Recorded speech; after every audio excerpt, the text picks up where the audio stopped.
Since this is men's conference, since we know who men's are and what make a man,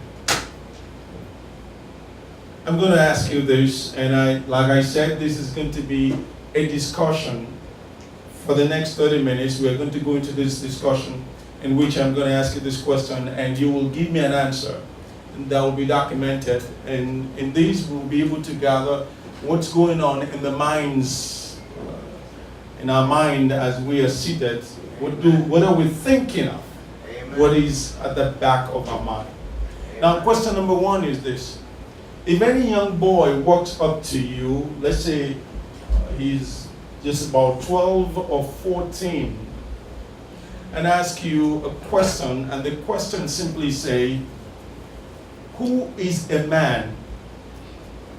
Who is a man? Including our mothers too. I mean, you raised us before we became what we became.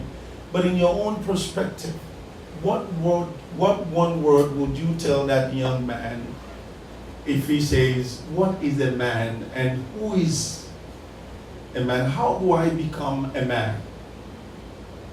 The Peter, can you hand over the microphone to? I want us to spend short time with this, and give me, what would you tell that young man who wants to know what is a man? Well, I would tell them a man is the head of a family. Mm-hmm. Should be responsible to love his children, his family, bring them up in the eyes of God, and stand up and provide for the family. Your contribution is that a man is the head of the family, and a man is responsible for the family, and a man is the one that provides for his family. Quite interesting. Any other idea?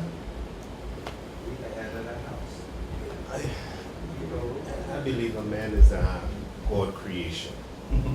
Because the Bible declares that God created us in his image and in his likeness.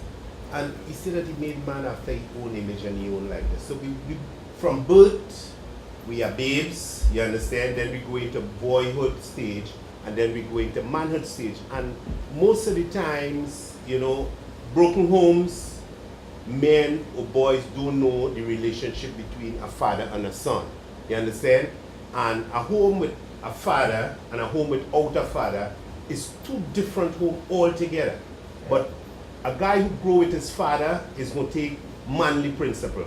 A guy who go without his father is going to take his principle, no matter if he get it on the street, if he get it from his mother, if he get it from the neighbor. The advice he gets is going to put him into a different stage in life. But he is born a man, but at creation, he was always created as a man. Okay.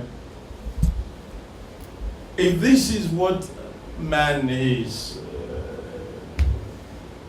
I'm still waiting if there's another contribution. Yes, sir. I believe a man is God created all of us, right? And he created us with manly principles. And I believe that a man is somebody that who God created in a way to do certain things in life on this earth, and to have a family, and you provide for them, and you'll be respected by the community, and that you'll be strong, and that you'll help people out there who need help, and be there for them, and to do what he's asked you to do, which is to serve him in spirit and in truth. And you are a man when you do that. Amen. But the most important thing is that faith, believing, and serving the Lord in spirit and in truth, and providing for your family. I believe that's the time you are a man. All right. If all these are what makes man, then my next question is this: why then do we have this confusion in the world that there are no many men in the homes now that train up the young ones, the sons and the daughters? And the ones that are at home are not effective enough. Every contribution that was given tonight are principles that is valid and is open. that anyone out there knows exactly how to say this is what a man is. But in spite of all this, we still find it very hard that there are so many single women hanging around, and yet there are thousands of baby fathers who had ignored their children and not been able to pay them the attention. So where does what we say tonight, where does it stand? I am confused and troubled. Where does it stand? That's the next question. Back in the old days, a man was a man before he produced any children with a woman. Today, a child is a man producing children. And the children come up like a child. When my father brought me up, he was a man. When I was 10 years old, he was about 50. My mother, when my father went to work every day, my mother ran the house when I came home from school. If I did something wrong, my father would surely let me know about it.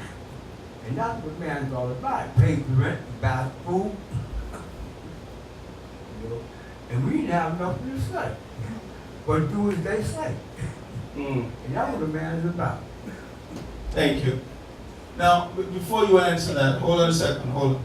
Now, I want to really stand on that word that you say, that your father was 50 years old when you were 10 years old. Now, the difference is very clear over what you say, that in those days, it takes a grown-up man to have a child.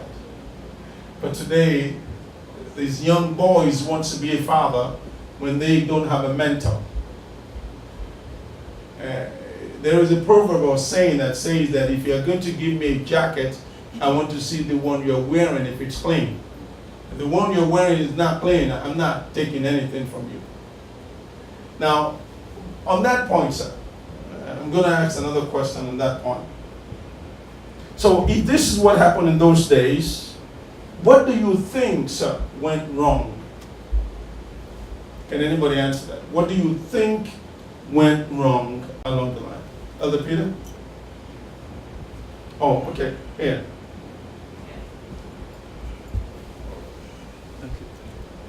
Well, what I think went wrong is families not knowing God. Because the Bible says man should lead his family in the name of Christ, and show them the way to God. So if you are a man or a father of a house, you don't unite your children to God, obviously you don't teach them anything. They can't go to be anybody. But you have to be first lead them to God and tell them who God is. And why. That's only if the father knows who God is. Because you don't lead someone to where you have not been. Yeah. So the question is, lack of knowledge of God is a problem in most families, and that's why there are so many family breakdowns. Yes, sir. All right, she has something to say. I thought it was rather interesting, the question posed, what is a man? And then you asked,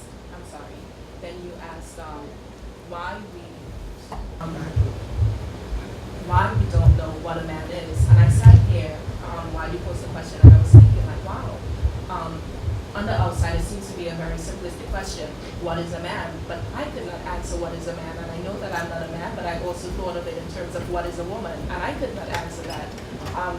We tend to navigate society, but we never really think about the simple things, like what is a man and what is a woman. We know the roles and the expectations of what a man and what a woman is, but we don't really know.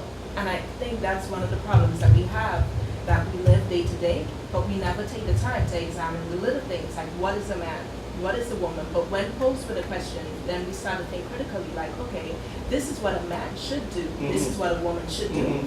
But we don't really do these things because we don't know.